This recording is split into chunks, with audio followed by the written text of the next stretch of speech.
আজ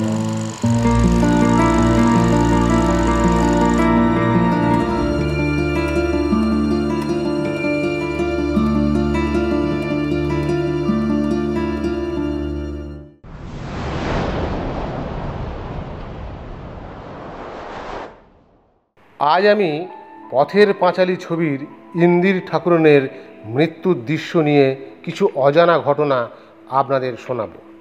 মৃত্যুর দৃশ্য গল্পে একরকম ছিল আর শুটিং হয়েছে আরেক রকম।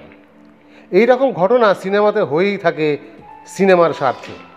পথের পাঁচালী ছবির চিত্রনাট্যের কিছু দৃশ্যের সাথে উপন্যাসের কিছু পার্থক্য ছিল। সে বিষয়ে চুনিবালা দেবীর কোনো কিছুতেই আপত্তি ছিল না, একমাত্র ইন্দির ঠাকুরনের মৃত্যুর দৃশ্য ছাড়া। চুনিবালা দেবী বললেন, বইতে আছে বুড়ি চণ্ডী মণ্ডপে মরছে, আর আপনি দেখাচ্ছেন বাঁশবনে। ধার্মিক বুড়ি, তার কি বাঁশবনে মরাটা ভালো দেখায়? পরিচালক সত্যজিৎ রায় তার চিন্তাভাবনা চুনিবালা দেবীকে ভালোভাবে বোঝালেন যে বাঁশবনে আচমকা মৃতদেহের আবিষ্কার অপু দুর্গার শিশু মনে যে ধরনের প্রতিক্রিয়া সৃষ্টি করবে, ছবি ও নাটকের দিক দিয়ে তার মূল্য অনেক। চুনিবালা দেবী সব শুনলেন, কিছু বললেন না।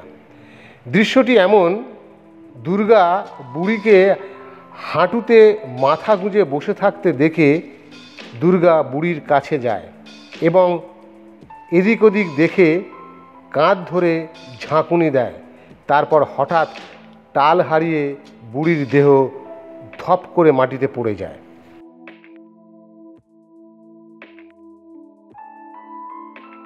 শুটিং শুরুর আগে পরিচালক শটটা নিয়ে খুব চিন্তিত ছিলেন। ভাবছিলেন এই দৃশ্যটা পারফেক্ট হওয়াটা সম্পূর্ণ চুনিবালা দেবীর অভিনয়ের ওপর নির্ভর করবে। চুনিবালা দেবী যদি মাথায় আঘাত লাগার ভয় না পেয়ে তার দেহটিকে মাটিতে ফেলতে পারেন, তবেই হবে শট ও অভিনয়ের সার্থকতা। চুনিবালা দেবী সেটা পেরেছিলেন। তার প্রমাণ পথের পাঁচালীর ওই অসাধারণ দৃশ্য, যা আমার চিরকাল মনে থাকবে।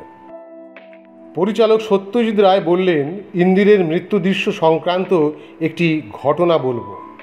ইন্দিরের শবযাত্রা দৃশ্যটি ছবির শেষে শুটিং করা হয়েছিল। ওই দৃশ্যটি চিত্রনাট্যে ছিল না। ইন্দিরের মৃত্যু আরও মর্মস্পর্শী হওয়া উচিত মনে করে দৃশ্যটি যোগ করলাম। শবযাত্রা দৃশ্য মানেই বীভৎস এমন কেউ কেউ মনে করেন, আমি কিন্তু মনে করি না। দুটি কারণ। ইন্দিরের শবযাত্রা আমার মতে বীভৎস হয়নি, কারণ যে প্রাকৃতিক পরিবেশে এবং যে সময় দৃশ্যটি শ্যুট করা হয়েছিল, বলহরি হরিবোল ধ্বনি বর্জন করে। এ আমার নিজের অভিজ্ঞতা। দর্শকদের মধ্যে এমন কেউ কেউ থাকেন যারা বলহরি শুনেই হরিবোল বলার লোভ সামলাতে পারেন না। হরিধ্বনি বর্জন করা হয়েছিল প্রধানত ওনাদের কথা ভেবেই। সেই জন্যে আমি চুনিবালা দেবীর গান হরি দিন তো গেল সন্ধে হলো পার করো আমারে শবযাত্রার দৃশ্যে আবাহ সঙ্গীত হিসেবে আমি ব্যবহার করেছিলাম। ভোর 5টায় মেঠো রাস্তায় শটের তোড়জোড় করতে করতে ট্যাক্সি করে যখন চুনিবালা দেবী শুটিং স্পটে এসে উপস্থিত হলেন, তখন তিনি জানেন না যে কোন দৃশ্যের জন্য আজ তাকে আনা হয়েছে।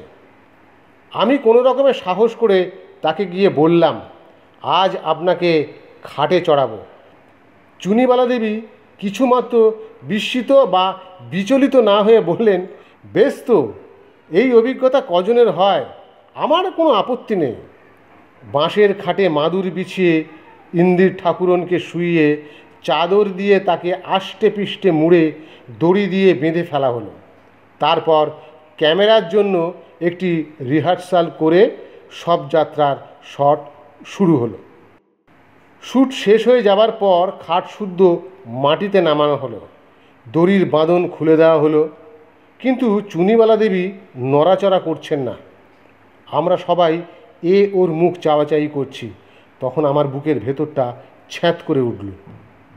হঠাৎ চুনিবালা দেবী বলছেন, শট হয়ে গেছে? কই আমাকে তো কেউ বলেনি, আমি তো তাই মরার মতন শুয়ে আছি। চুনিবালা দেবীর কণ্ঠস্বর শুনে আমার বুকের ভেতরটা ঠান্ডা হলো।